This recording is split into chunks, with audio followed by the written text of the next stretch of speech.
Барлықтарыңызға қайырлы күн. Бүгін сіздермен өте дәмді булочкидің рецептісімен бөлісемін. Өте дәмді болып шығады. Міндетті түрде жасап көріңіздер. Ең алдымен қамырын дайындаймыз. Ол үшін жылы сүтімізді ыдысымызға құямыз. Сүтіміз салқын болса, кішкене отқа жылытып алсаңыздар болады.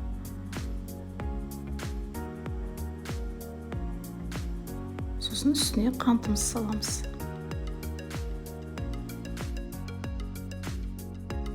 Енді бір араластырып аламыз. Сосын құрғақ ашытқымызды қосамыз.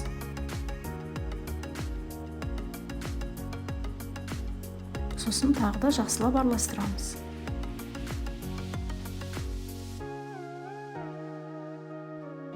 Араластырып болған соң 5-10 минуттай қойып қоямыз. Сонда бетіне көпіршіктер пайда болады.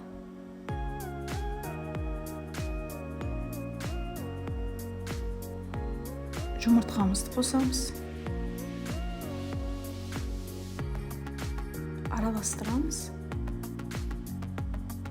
Сосын сұйық май, өсімдік майын қосамыз. Немесе кәдімгі сары майды ертіп қоссаңыздар да болады. Енді араластырып, үстіне ұнымызды қосып, қолға жабыспайтын жұмсақ қамыр илейміз.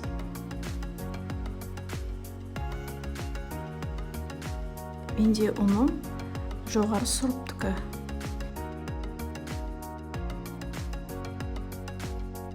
Қамырымыз осындай қолға жабыспайтын жұмсақ болады. Енді бетін жауып, жылы жерге 1 сағатқа немесе 45 минутқа қойып қоямыз. Енді ұнтағымызды, яғни крошкамызды дайындаймыз. Ол үшін ұнымызды осындай ыдысқа салып аламыз. Үстіне қантымызды саламыз. Сосын кептірілген жүзім қосамыз. Жүзім міндетті емес, қоспасаңыздар да болады. Сосын салқын немесе жұмсақ сары майымызды үстіне қосып, қолымызбен түйіршіктер болғанша үгітеміз.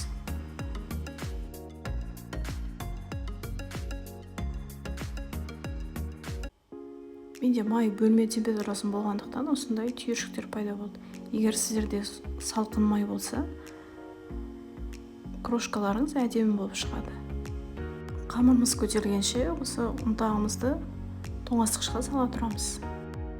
Қамырымыз міне осылай 2 есе болып көтерілді. Енді үстеліміздің үстіне қойып, 4 бұрышты етіп жайып аламыз.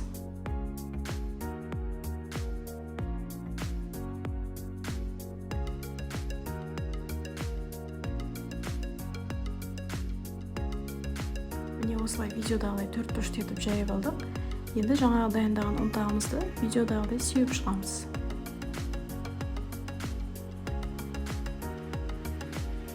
Сосын қамырымыздың екінші шетін біріктіреміз. Оқтаумен осылай жайып жібереміз. Сосын тағы да ұнтағымызды себеміз. Сосын екінші жағын осылай қайырып, қамырымыздың шеттерін жақсылап біріктіреміз.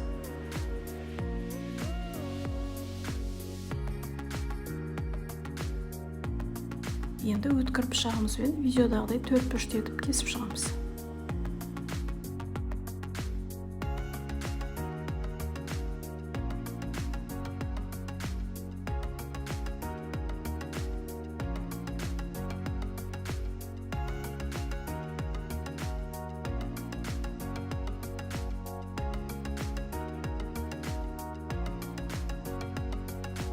Енді қамырымыздың екі шетін видеодағыдай осылай ортасынан басып,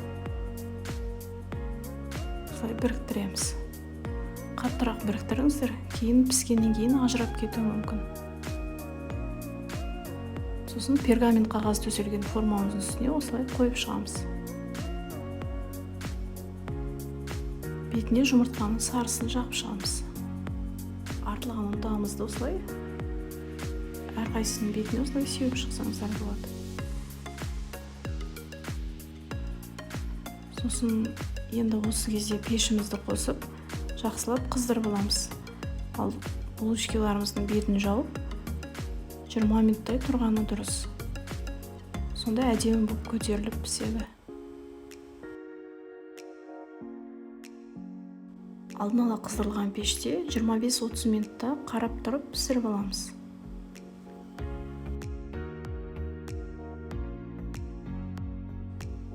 Дайын пискен булочкаларыбызды толуктай суутабыз.